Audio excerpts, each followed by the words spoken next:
प्रकाशित वाक्य में 5वें अध्याय में पिता के हाथ में रखी किताब में जो कुछ भी लिखा है, जो खोलने के उसकी ऊपर में डली 7 मोहरों के खोलने के बाद समझ में आएगी, ये समझ बुद्धिमानों के लिए है, मूर्खों के लिए नहीं है।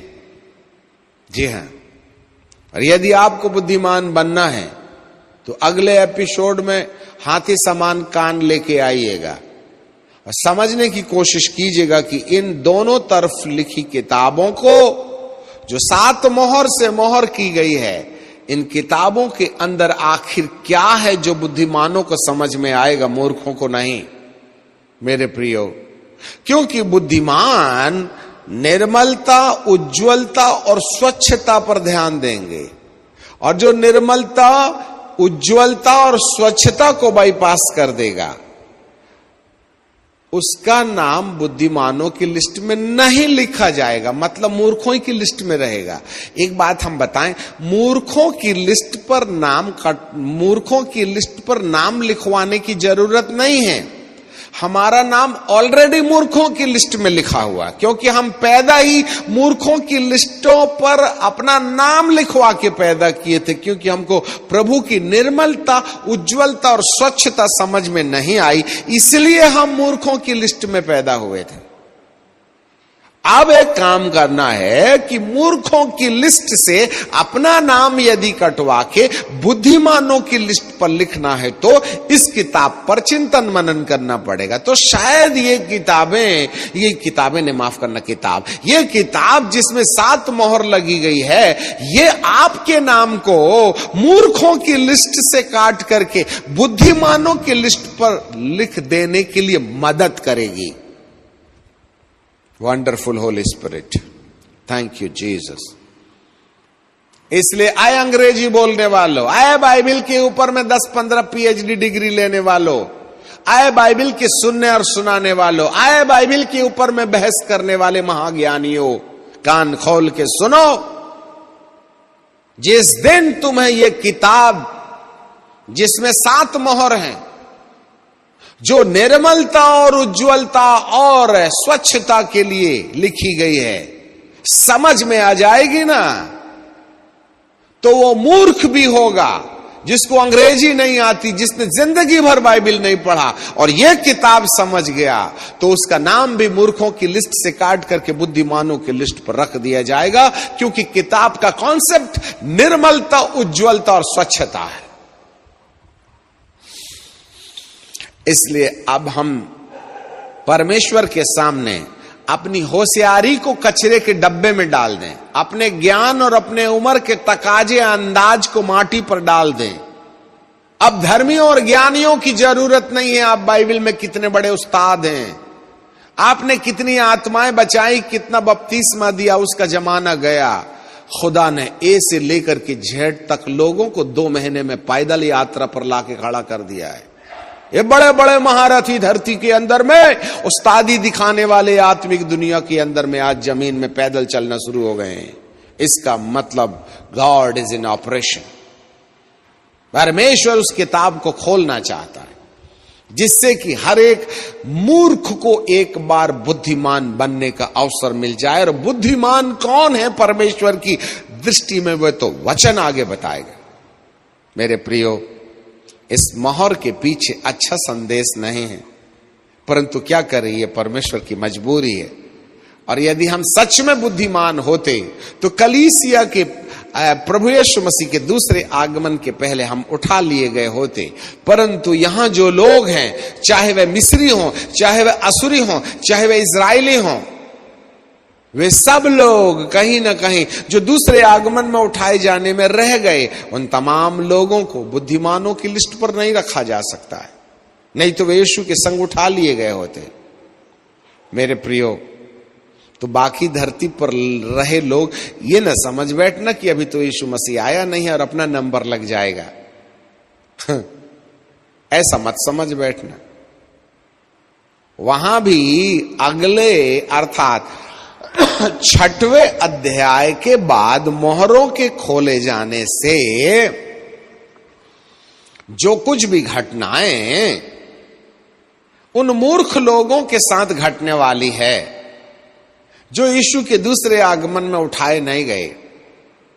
उन लोगों की सलाहें अभी भी यीशु के आने के पहले हर एक लोगों को बुद्धिमान बनने में मदद करने के लिए लिखी गई हैं। अब यह मत समझ बैठना कि 5वें अध्याय के बाद की कहानी जब यीशु के आने के बाद लागू होगी, तो जब हम उठा लिए जाएंगे तो यीशु के बाद होने वाली घटनाओं पर माथा खपाकर अपना समय क्यों बर्बाद करें।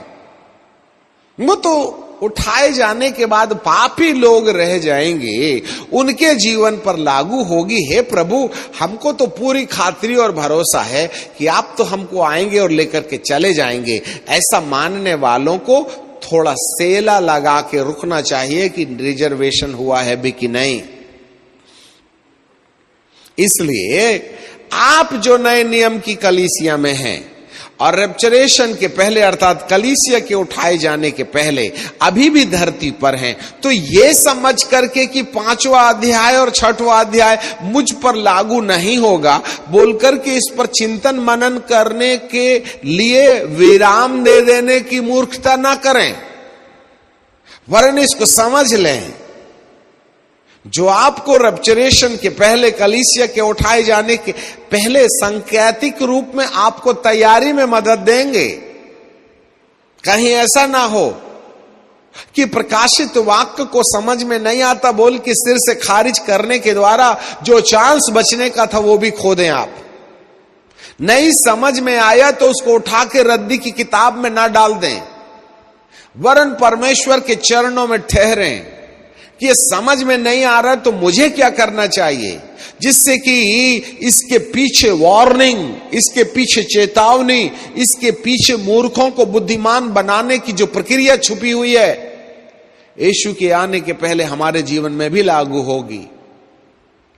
मेरे प्रियो, इसलिए इस किताब को प्रारंभ में ही यूहन्ना के द्वारा पवित्र आत्मा ने ये बात कह रखी थी, जो प्रकाशित वाक्य के पहले अध्याय के 3 पद में, धन्य वह है जो इस भविष्यवाणी की किताब को पढ़ता है और जो उसको सुनते हैं और इसकी लिखी हुई बात को मानते हैं। इसका मतलब है जो इसको ना पढ़े, समझ में आवे और ना आवे ये प्रॉब्लम नहीं है। जिसने नहीं पढ़ा वह धन्यता की संपत्ति खो दिया। जिसने नहीं सुना और कान बंद कर लिया, ढक्कन लगा लिया, आपने धन्यता की संपत्ति खो दी। और जो इस बात को मानने के लिए तैयार नहीं है, उन्होंने भी धन्यता खो दिया। इसका मतलब आप बुद्धिमान नहीं बनना चाहते हैं, मूर्ख ही बने रहना चाहते हैं। Those who are bypassing the book of Revelation, they are fool like anything on the face of this earth. और कोई चारा नहीं है, ऐसी कुछ अनुवाद है इसके अंदर। धन्य है वह व्यक्ति जो इस किताब को समझने की कोशिश करता है। ना समझे, सहारा लीजिए भक्तों का, पढ़िए इसको। आपके शुतुरमुर्ग के समान प्रकाशित वाक्य के भय से रेत में सिर झुका घुसा देने से बुद्धिमानों की लिस्ट पर रखा नहीं जा सकता है। ये लॉकडाउन, ये जो कुछ भी आज विराम प्रभु दे रहे हैं, वो सुसमाचार की किताब पढ़ने के लिए नहीं दे रहे हैं। सुसमाचार की किताब के पढ़ने और प्रचार करने का वक्त खत्म हो गया। मारा गया, गाड़ा गया की कहानी, इस पर विराम दे दीजिएगा। स्वर्गलोक से लेकर अधलोक तक सबको मालूम है कोई था मारा गया, गाड़ा गया, जी उठा। अब करना क्या है, इसका जमाना आ गया है। Time is over to preach the gospel for gospel. This is the time to try to understand what the revelation says in this end time. Stop it. मेमने वाले यीशु का वक्त खत्म हो गया। यहूदा के सिंह वाले यीशु का समय आ गया। अब ये लॉलीपॉप बांटना और खाना बंद कर दीजिए आप। वो तुमको प्यार करता है कि जमाना गया। वो मारा गया, गाड़ा गया का जमाना गया, वो जी उठा का जमाना गया। वो आने वाला है, इसका जमाना है। अज्ञानता से बाहर आ जाए और इस किताब को जो प्रकाशित वाक्य के 5वें अध्याय में यीशु ने अपने हाथ में ले लिया है, संपूर्ण रचनाएं जो उसकी इबादत कर रही हैं, इस किताब के मामले में आप भी उसमें एक सदस्य हो जाएं, जिससे कि पिता के हाथ से ली गई किताब जिसमें 7 मोहर हैं, उसके मेमने के द्वारा उस किताब के लिए जाने के वक्त जो संपूर्ण सृष्टि, चाहे स्वर्ग की हो चाहे पृथ्वी की हो, मुख के बल गिर करके उसको धन्यवाद कर रहे, उसमें आपका भी नाम आ जाए। मूर्खता न करें, वरन इस किताब के रहस्य को अगले एपिसोड में समझने की कोशिश कीजिएगा, जो आपको बुद्धिमानों की लिस्ट पर लाने में मदद करेगी।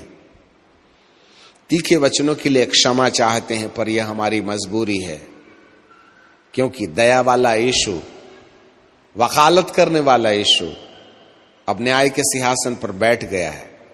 नहीं तो करोड़ों लोग कोरोना वायरस को भगाने के लिए दुआ कर रहे थे और कर रहे हैं। भाग जाना चाहिए, परंतु और आते चला जा रहा है। इसका मतलब पावरलेस प्रेयर है आजकल हमारी। Time is over.